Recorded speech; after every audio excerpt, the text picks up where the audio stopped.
ప్రారంభించాలని చెప్తాం. అట్లా కాకుండా ఏదో పీసీ కోర్ట్స్ కమిటీ నివేదిక మీద పోతే వాళ్ళు కోర్టుకు పోయారు, స్టే తెచ్చుకున్నారు. అది ఎక్కడేసినటువంటి గొంగడు అక్కడనే ఆగిపోతూ ఉంది.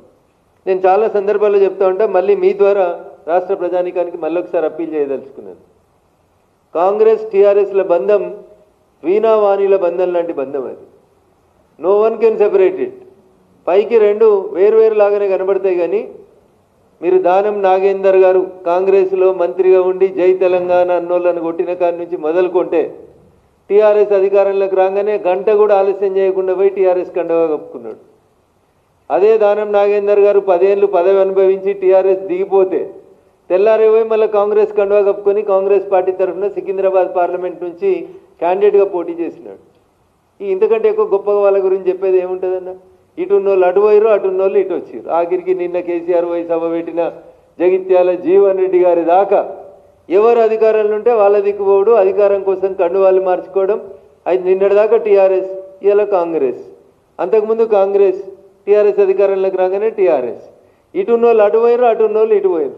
అందుకని రేవంత్ రెడ్డి కేసీఆర్ గారి మీద విచారణ జరిపించారు, కార్ల రేస్ కేసు మీదకి విచారణ జరిపించారు, రింగ్ రోడ్డు టెండర్ల మీద విచారణ జరిపించారు, అరవింద్ కుమార్ అనేటువంటి ఐఏఎస్ ఆఫీసర్ మీద విచారణ జరిపించారు. ఇది కాంగ్రెస్ పరిస్థితి. అంతకుముందు కేసీఆర్ గారి పరిస్థితి కూడా అంతే. ఓటుకు నోట్ల విచారణ ఉండదు. ఆయన రేవంత్ రెడ్డిని కాపాడుతాడు, ఈయన కేసీఆర్ గారిని కాపాడుతాడు. వైస్ వర్సా తప్ప వీళ్ళిద్దరు చేసేది ఏం లేదు. నేను కొట్టినట్టు చేస్తా, నువ్వు తిట్టినట్టు చేయి. మధ్యలో ఇంకొకరు కనబడకుండా మీడియాలో సగం పేజీ నీకు సగం పేజీ నాకు అనే పంచాయతీ తప్ప ఇంకొకటి లేదు. ఈ దుర్మార్గమైన పని టీఆర్ఎస్ కూడా అధికారంలో ఉన్నప్పుడు చేసింది. ఎప్పుడన్నా నరేంద్ర మోడీ గారి పెద్ద ప్రోగ్రామ్స్ ఉంటే ఫుల్ పేజ్ ఫస్ట్ పేజ్ అడ్వర్టైజ్మెంట్లు ఇచ్చి మిగతా వాళ్ళ వార్తలు రాకుండా పని మొదలుపెట్టింది ఎవరంటే ఆ మాట్లాడిన ఐటీ మంత్రే మొదలుపెట్టిండు. నీవు నేర్పిన విద్యయే కదా నీరజాక్ష అని నీ వెనకాల వచ్చినోడు కూడా అదే చేసుకుంటూ పోతా ఉన్నాడు.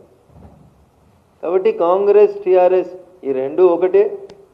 ఈ రెండింటిది వీణావాణిల బంధం తప్ప ఇంకొకటి కాదు. ఇవి ఒక నాణానికి బొమ్మ కాంగ్రెస్ అయితే బొరుసు టీఆర్ఎస్ అవుతుంది, టీఆర్ఎస్ బొరుసు అయితే కాంగ్రెస్ బొమ్మ అవుతుంది. ఈ రెండింటిని విడదీయలేనంత గొప్పగా వీటి మధ్యలో బంధం ఉంది.